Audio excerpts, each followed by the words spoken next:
Welcome to Financial Repression Authority's Roundtable Insight, where the best fund managers, economists, and industry leaders discuss the key investment issues and challenges in the current macroeconomic environment. Hi, welcome to FRA's Roundtable Insight. This is host Richard Benuli. Today is November 18th, Monday, and we have today Art Berman. Art has over 40 years of experience as a petroleum geologist. His work focuses on unfiltered data-backed takes on energy and its colossal role in the world's economic pulse. Welcome, Art. Good to see you, Richard. Great. I thought we'd begin. You've written a lot on your blog, and one of them is very interesting, entitled "The Biggest Risks of This Decade." Can you elaborate a bit more on that? Sure. So, I mean, a lot of people believe that climate change is an existential risk, and I take climate change extremely seriously for sure. However, it is, for one, not a serious risk in the next several years. And number two, it's not really a cause, it's more of a consequence. It is a consequence of the larger problem of the growth of the human project. And so it's a form of pollution, if you will. It's the growth of the human population and the way that our infrastructure has impinged on the natural world, and climate change is just one of many outcomes. That category, we can talk about, air pollution, water pollution, deforestation, ocean acidification. So again, I'm in no way minimizing climate change. I'm just trying to put it in perspective. So the biggest risks that I see over the next several years, and I mean these could materialize tomorrow, are what my friend Nate Hagans calls financial bend break. That we've got a financial system which is overshot big time, and we've come very close. 2008, probably the most consequential in most people's memories, but all kinds of repo crises and other issues since then that have come very close to collapsing the financial system. And of course, if that happens, then we're in a crisis that, at least for the short term, makes things like climate change and even ecological overshoot seem like, well, we'll take care of those later. Geopolitics is clearly a risk that, I mean, at any moment, between Ukraine, Middle East, China, Taiwan, I mean, heaven forbid that we get into a nuclear war, but it's there's probably a higher probability of that than pretty much any time in my life since at least the Cuban Missile Crisis. And again, a nuclear war would make things like climate change, fairly trivial.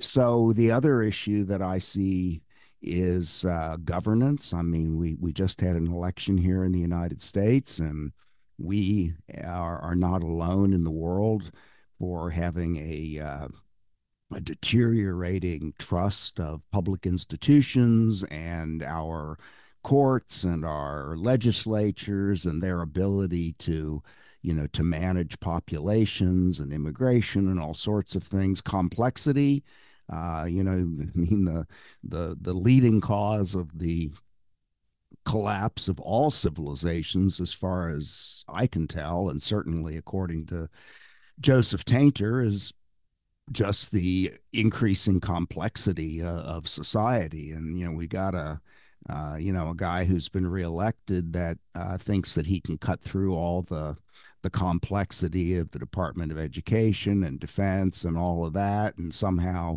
make these a lot smaller. Well, I wish him all the luck in the world, but I mean, part of the problem is that we want to go back to a time when the United States had half the population that it does today. And unfortunately, to manage 330, 40 million people, you need a lot of bureaucracy and infrastructure. And of course, every piece of legislation, regulation that you pass, whether it's new or repealing old, uh, just increases that complexity big time. And then finally, we get to the ecological damage that we're doing to society, which, as I mentioned in the beginning, or to the earth, of which climate change is a subset. So those are what my friend Nate Hagans calls the five horsemen of the next decade, and I think he's done a beautiful job of summarizing what those proximate risks are, and what happens over the longer term. I think we have to take equally seriously. Don't get me wrong, just providing some context and perspective. And are your thoughts on the artificial intelligence trend in terms of the energy requirements? Do you see that being satisfied by maybe initially natural gas and then later nuclear energy?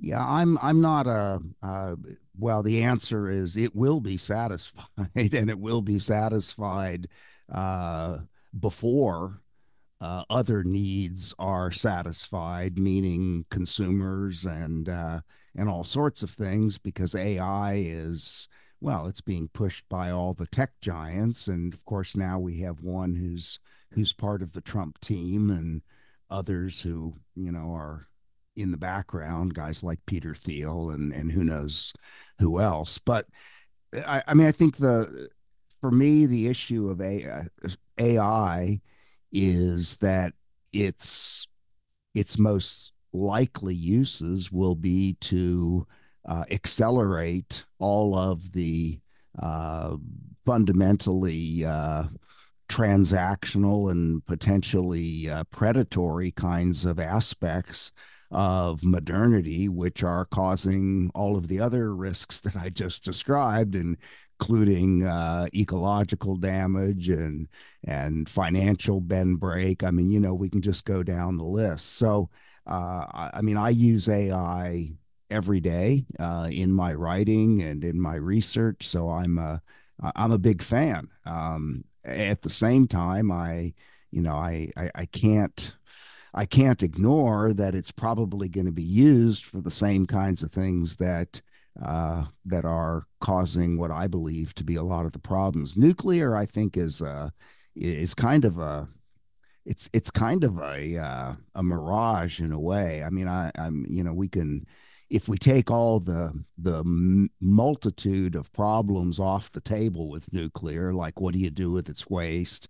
How about the fact that the public hates it, and its cost and the time it takes to build plants and whatever.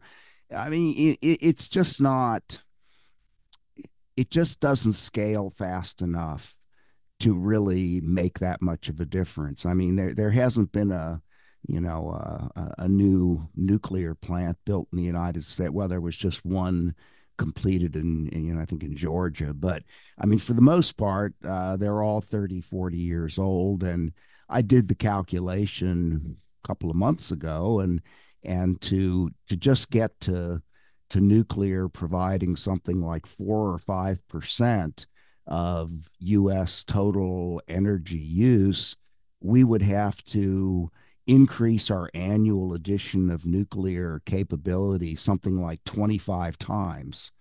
And there's just no history that suggests that we've done that, nor is there any probability that that's going to happen. So, nuclear is kind of a sensitive issue. I know a lot of people really place a lot of hope in it, but as an energy realist, and again, I'm not saying anything bad about nuclear. I just don't see that we can scale it fast enough to move the needle very much.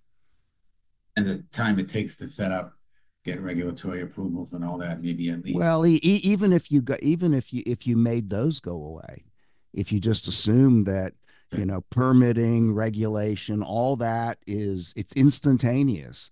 just the I, time it takes to yeah, build the darn things, yeah. and to get enough, enough scale going that it could make a difference. And the other thing that I don't think that most people, so I mean, we're talking about AI and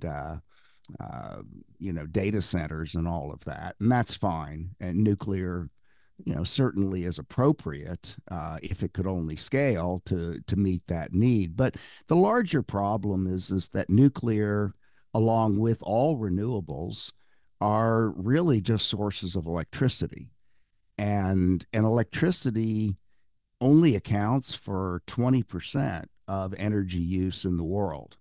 And so if we could wave a magic wand and just say, okay, starting tomorrow, all electric power is now provided by non-fossil fuel sources. Well, that'd be good. That'd be very good for getting rid of coal for those uses. But we still have 80% that is largely powered by fossil fuels. So in a way, it's sort of a false hope, and I don't want to minimize the significance of getting coal out of the electric power mix, because that is significant. But it's still, we're only addressing, this is like an inverse power law. We're going to take care of 20% of the problem, and then just a miracle happens. What are you going to do about the 80% that accounts for most of the global transport? The ships, the trains, the trucks that move everything, including, and by the way, the diesel that powers extraction. I mean, you can't make any renewable product, EVs, solar panels, whatever, without substantial use of fossil fuels, and not the least of which, I mean, let's just take a wind turbine or an electric car. Far and away, the biggest components of both of those are steel and plastic, and we just don't have any way of making steel at scale, unfortunately, without coal. Just, I mean, there's a lot of, people talk about, well, we could recycle and maybe we can use electric arc furnaces and etc. But realistically, again, we're talking about the scale of 8 billion people. Those things are a drop in the bucket. And then there's plastic. I mean, that's the second largest component of an EV. The blades on a wind turbine are made of plastic. There's only one source of plastic, and that's natural gas and oil.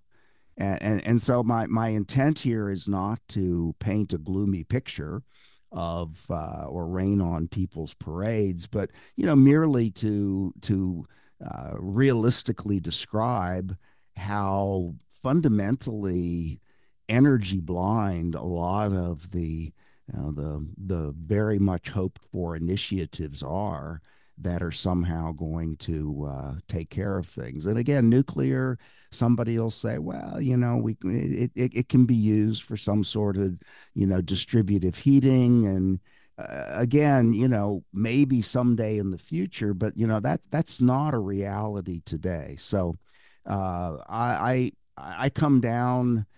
I mean, I like to be future oriented, as far as being hopeful and having all sorts of expectations. But I think we have to calibrate those to what's real and what's probable. And unfortunately, nuclear and a lot of renewables just don't get us there in any kind of reasonable time frame.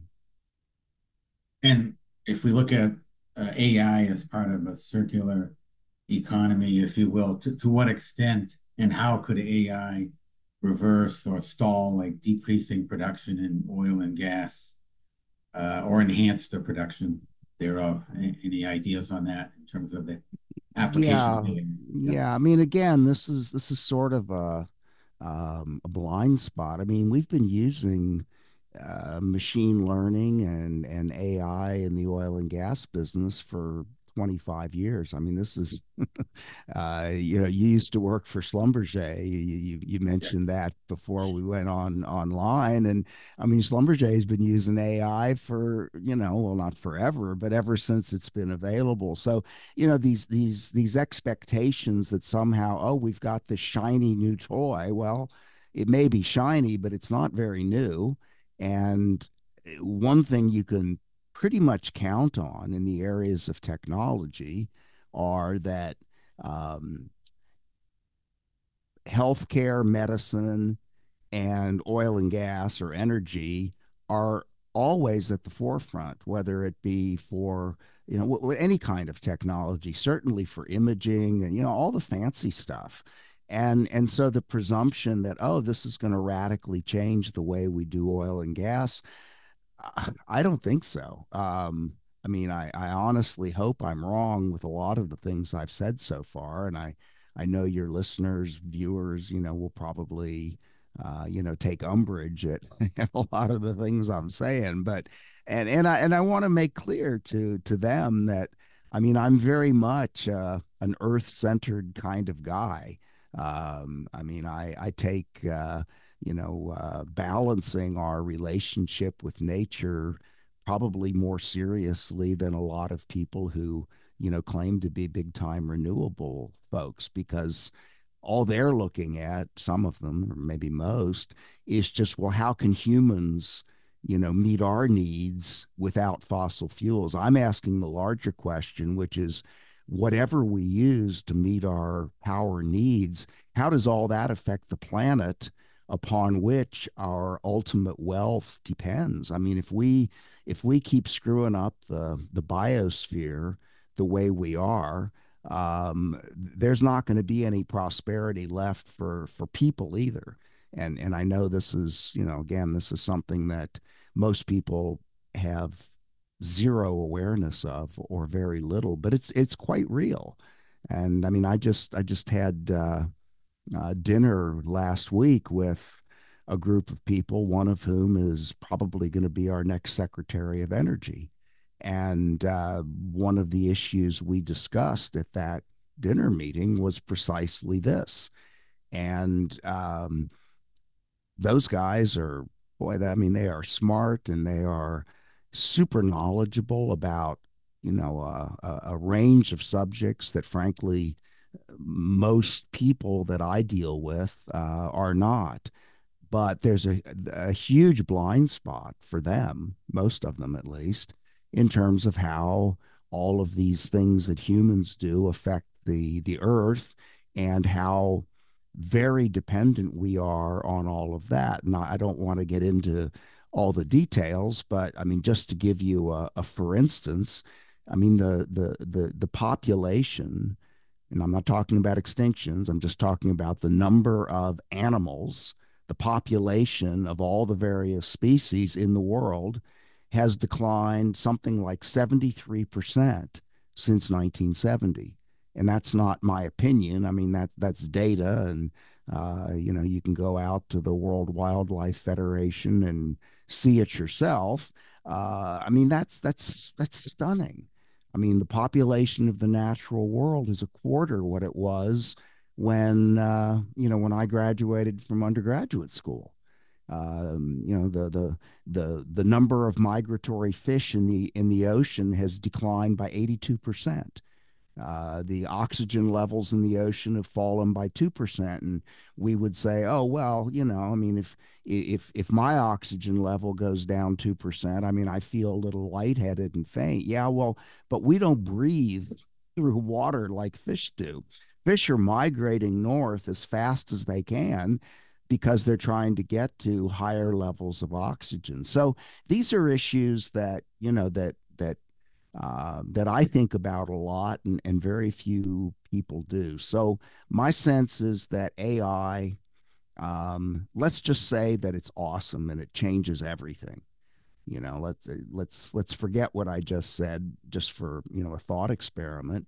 If it accelerates our ability to extract oil and gas and materials and all of that, then the ecosphere is going to go up in flames even faster than it is right now.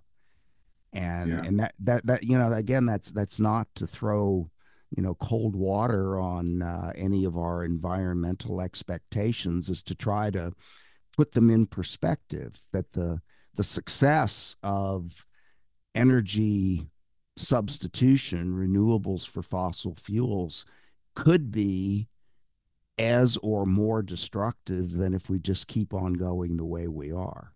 It certainly won't be an improvement. It may be an improvement in terms of carbon emissions, but carbon emissions are just, unfortunately, part of the story, an important part, but not the whole story. exactly. If we focus in on oil and gas, I know you do a lot of analysis in the supply and demand situation. Can you elaborate on that, like from a global perspective, oil and gas supply and demand? Right. Well, so if you just read the headlines, what you see is that demand is going up every year by a million or a million point one or a million point two barrels per day, and all that is probably not as great as it was a few years ago before COVID, but it's pretty robust.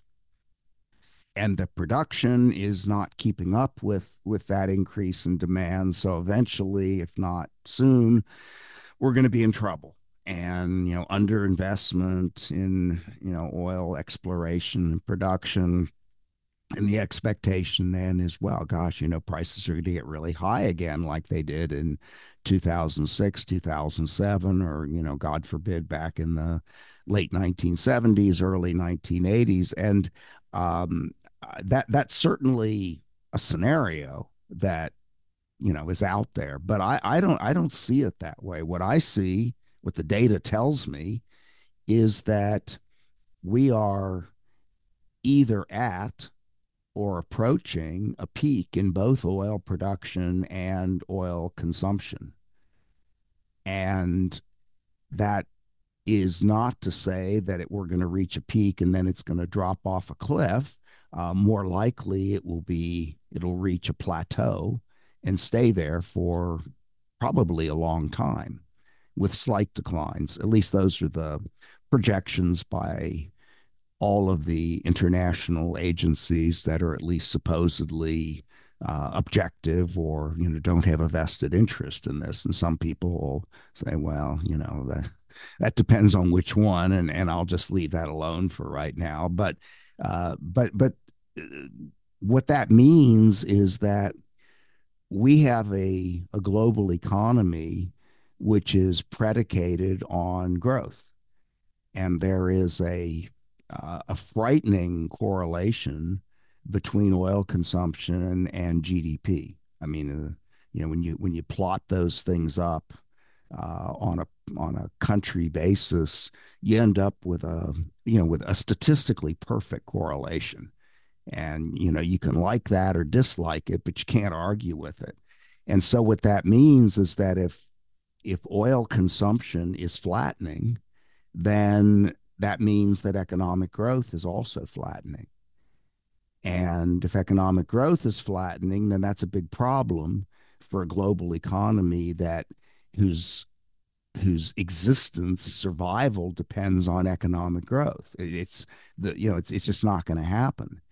And I'm suspicious that an awful lot of the problems, let's just say that were highlighted in the last U.S. election, the economic problems of the average American, which I thoroughly believe are real.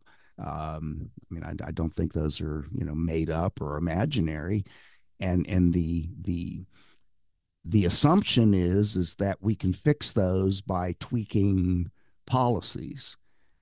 And again, I hope that that's right, but my suspicion is I don't think so. First of all, these are not new. We've had declining wages for Americans and for most economies in the developed world for 30, 40 years. And that's a much more fundamental structural problem than just one party, one administration's way of managing or mismanaging economic or industrial policy. And so the concern is that the underlying cause of the malaise and the discontent that a lot of people feel because they're having a hard time keeping up economically is what I described before. It's this mismatch between continuing growth and a correlative lack of growth in oil consumption, fossil fuel consumption, and energy consumption. So my sense is that we have entered a period rather than necessarily seeing higher oil prices, higher commodity prices in the future. My guess is that we're going to, at best, see flat commodity prices, and very likely in the case of oil, lower prices. It's a deflationary trend. Now that's potentially a good thing for consumers, but if it doesn't correlate, it's a good thing to have lower energy prices if the economy's growing. But if energy prices are lower because the economy's not growing and because energy supply is not keeping up to the fact that it can grow, then that's very bad news for everyone. So my sense is that a lot of the paradigms or the lenses through which analysts and the media report on energy issues, oil issues, they're defunct paradigms, or they're failing paradigms. And the world is changing pretty fast, and I think we need to consider the very real possibility that those paradigms aren't working for us anymore. Meet the Cedar Owl, a new economics and finance publication with a focus on environmentalism. We combine the Austrian School of Economics and market environmentalism principles for investing in a sustainable future. Follow the link in the description to get to know the Cedar Owl better, understand our values, our mission, exactly where we're coming from, and the type of content that we release on a cyclical basis every Thursday. Join us in targeting outperforming portfolio returns while making a positive impact on society and the environment through technology. Subscribe now for weekly insights, investment articles, and exclusive content.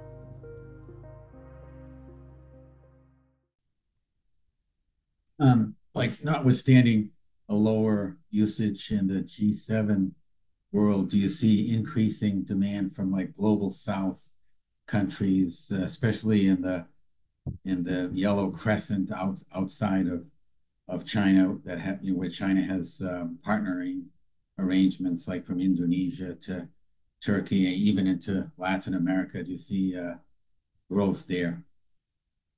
Well, I see more growth than I do in the G7. That said, I think we also have to take a step backward and examine, well, how did the Western uh, nations advance as quickly as they did? And first of all, of course, it was fossil fuels, but of equal importance and related was that European countries certainly had at least an entire hemisphere in which to expand into that was empty at the time. So a lot of people in my industry say, well, look at all the demand that's going to come from, say, Africa. Okay, great. Where's Africa's South America, North America? They don't have it. And so just to say, well, their populations are growing, therefore they're going to follow the same path that Western economies did, I'm saying I'm not so sure about that. We meaning Western countries, we had a tremendous advantage that is not available to these other countries. And so my sense is that we've got kind of a myopic way of looking at things. We just think that, well, this was the path that that we followed, and developing countries are going to follow exactly the same path. And again, I say the world has changed, and no, I don't think that's going to be the case at all. I sincerely hope that those countries are able to enjoy similar benefits from economic development as the West did. I would say there's a relatively lower probability of that than most people imagine. I don't know what that probability is, but just to be fair, let's say it's 50-50. Well, if there's a 50-50 chance of rain tomorrow, I'm probably not going to go on a picnic. That doesn't mean that it's going to rain, and it doesn't mean that we're not going to be able to have our picnic. It just means you better have other plans, right? You better plan on a movie, or bowling or something like that. So I just feel like um, our mainstream expectations are often uh, very logical, but somewhat untethered to any kind of calibration with reality present or historical reality. That's not a criticism. It's just an observation. And how in the world are we going to have reasonable projections for the future if we have not understood how things got to the present from the past? Now, the future is not going to be anything like the past. I guarantee you that. But the present is the closest that we can come to the future, and we damn well better have a very clear understanding of what best explains the present before we go off on some imaginary expedition predicting futures that don't relate to the present. So that's my sense. I think that we are in a far riskier situation as far as a happy ending than an awful lot of very smart people anticipate. You've also done a lot of writing on your blog with regards to renewable energies. Yeah. In particular, an article I noticed the U.S. will lose the economic industrial war with China on the renewable energy front. Can you elaborate on that? Why?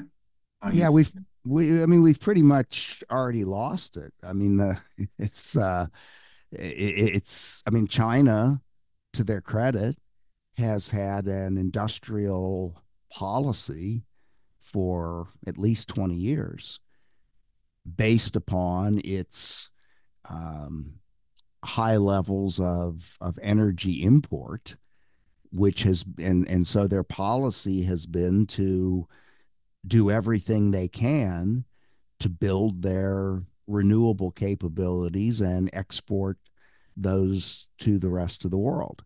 And in the process, they have cornered the market on materials, and particularly key minerals and metals that are necessary for EVs and solar panels and wind turbines. And we're in the most optimistic case, we in the West, in the United States, are at least 20 years behind them. And of course, when you're behind on getting into a market that is relatively restricted, you might just find yourself out. And so uh, it's just really hard to compete with somebody that's already so well entrenched in the economies of Africa and South America in particular, where most of these minerals and metals come from. And not to mention the fact that uh, we the so-called Inflation Reduction Act, which I think is in in many ways, at least from the standpoint of attempting to reindustrialize the United States, is a move in the right direction. At the same time, and what I pointed out in that post that you just described, is we are 100% reliant on those same minerals and materials from China to revitalize our own domestic production of solar panels, wind turbines, and EVs. So uh, it's not a great look when you think about it that way. So while we in the United States and much of the West were uh, reaping the benefits of globalization, cheaper labor, cheaper manufacturing costs everywhere else but our own countries, a lot of those countries, China in particular, were actively figuring out, well, okay, how can we leverage that to become greater than the countries and the economies that we're now manufacturing for, and they did a good job. So I'm not.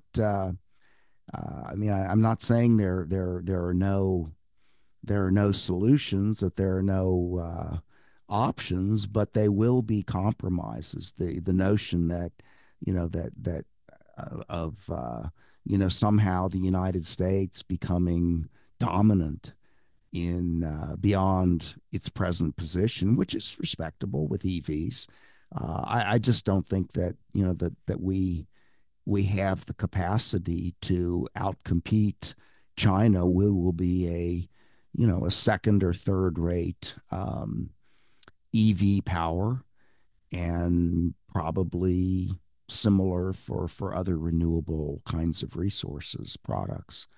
I wish it weren't so, but that's what the data says. A miracle might happen, and let's hope it does. But for now, that's my kind of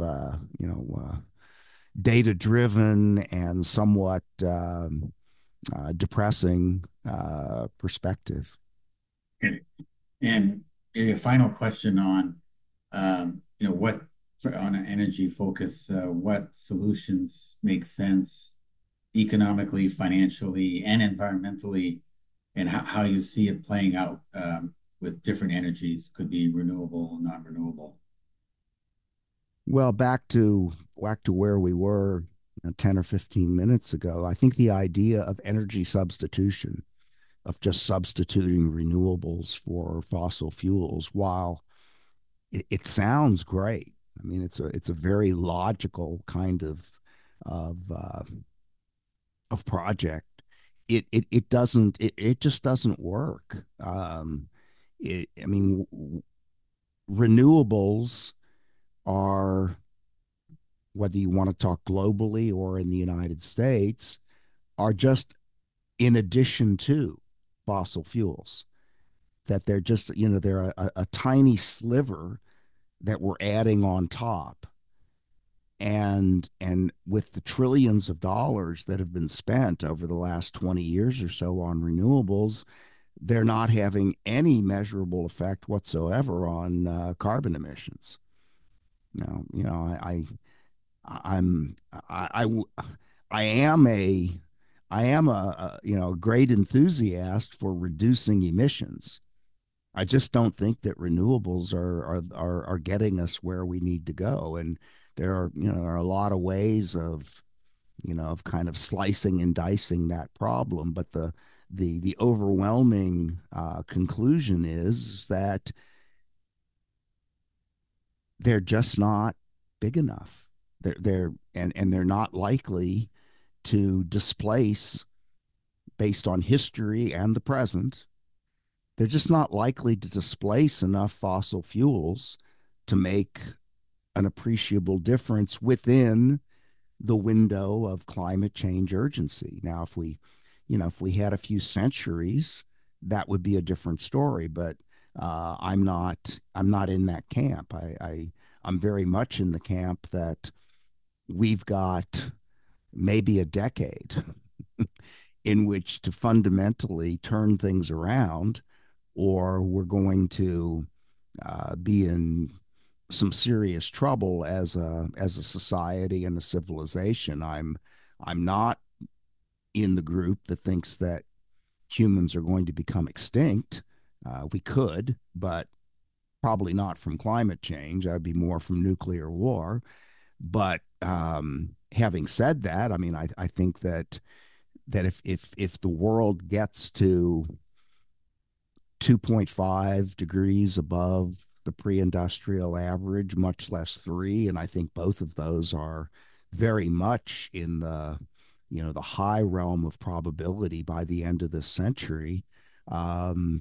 We're pretty screwed. I mean, there's just and I know there's an awful lot of people who who just don't believe that, and I don't want to get into that discussion right now, but most of those people I think have a very simplistic idea of what those kinds of changes mean, um, for the way that civilization runs. And before I leave that, I just want to say that, look, okay, it's true that humans are adaptable, and it's true that technology is part of that adaptability, and it's also true that carbon dioxide is sort of a natural fertilizer, if you will. That at least technically, more CO2 means more things grow.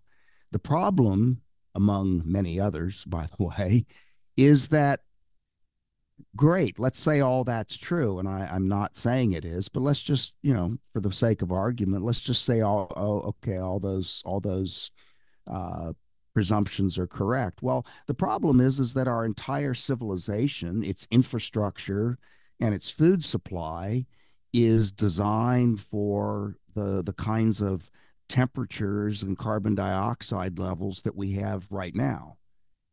And if you want to change all that, then you throw everything up in the air and you say, well, okay, so maybe climate change is going to be better for northern Russia, or parts of the Canadian Arctic. Well, tell that to all the wheat farmers in Kansas and Nebraska. They're screwed. Wheat's not going to grow there anymore. So I mean, these arguments are, again, that they logically sound pretty good on some superficial level, but clearly when you try to to fill in the blanks with, well, how does that work and how does that look, that, I mean, they're just painfully simplistic. And again, I'm not saying that human society or civilization is toast necessarily because of climate change. What I am saying is that learning to live in a 2.5 or 3 degree C above pre-industrial is going to make a whole lot of parts of the world pretty much uninhabitable. I mean, and you can say, oh, the models are wrong, we don't believe them. Well, okay, I mean, when you do your retirement planning, how do you do that? It's a model, right? I mean, people are very comfortable using models for budgeting and in all aspects of their life, but when it gives them the wrong answer, like climate change, oh, I don't believe the models. I mean, that can't possibly be. So, I mean, which way do you want it? It can't be both ways. And the people that say, well, I don't believe the climate science. I mean, those guys are all, they're corrupt, or they're just out for university funding, or what. Well, those are the same guys that brought us all this technology like AI. So which is it going to be? We believe them when they give us the right answer, but we don't believe them when they give us the wrong answer. I mean, come on, guys. We gotta at least have an internally consistent story here. At least that's the way I look at it, and I'm absolutely willing to acknowledge that science is just as fallible as any human enterprise, and there are plenty of very short-sighted, myopic people in science as well. At the same time,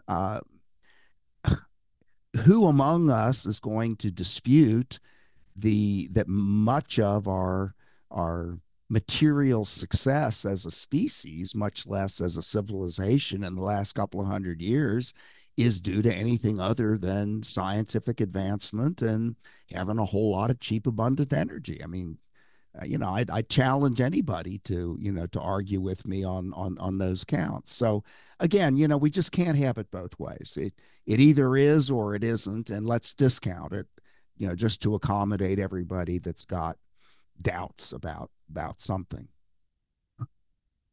Yeah, those are great points, and especially from a data-driven perspective that you bring I mean, to I the don't have table. any vested interests in this thing. Okay, I mean, I'm I'm a petroleum geologist by training. I don't have any interests in oil and gas wells, except maybe somewhere in my managed portfolio, which I don't manage, buried in some mutual fund somewhere. I mean, I'm Okay. I'm sure I'm sure there's some Exxon and some Chevron stock, and Yeah, there's plenty of Microsoft and yeah, Open AI and all kinds of other things. yeah. So I mean, I don't there's nothing in it for me to be right or wrong. I don't benefit. I don't, I'm not, yeah, I mean, it doesn't change. I'm just looking at the data.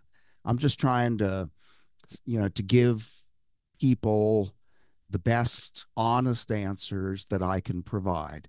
And I'm not trying to change the world either. I'm not here to say, oh, these policies are wrong and these policies are right, and this is what we need to do as a government or an American people or a civilization. No, I mean that's if you want to have that conversation with me, I mean we can talk about that. It's not like I have no opinion about it, but as a very minor public figure, I see my role very simply as for those who actually want to know what do I think is the truth, I will tell you, and you can take it or leave it.